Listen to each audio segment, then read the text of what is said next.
Пролетниот снег и пониските температури не и наштетија на овошките.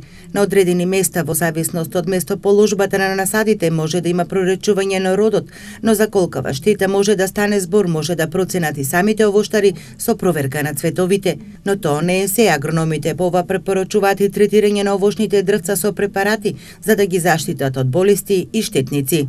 Ќе се направи проверка.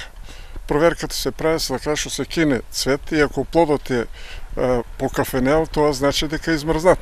Меѓутоа измрзнат, не измрзнат, треба да се изврши прскање на овошките за заштита од болести, штетници.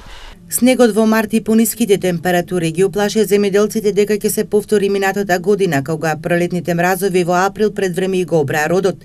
Првиот пролетен ден снежната покривка ги покри расцутените дрва. Дневните температури над нулата, но и минусните до вториот степен под нулата годинава не и направија штети на овоштарите.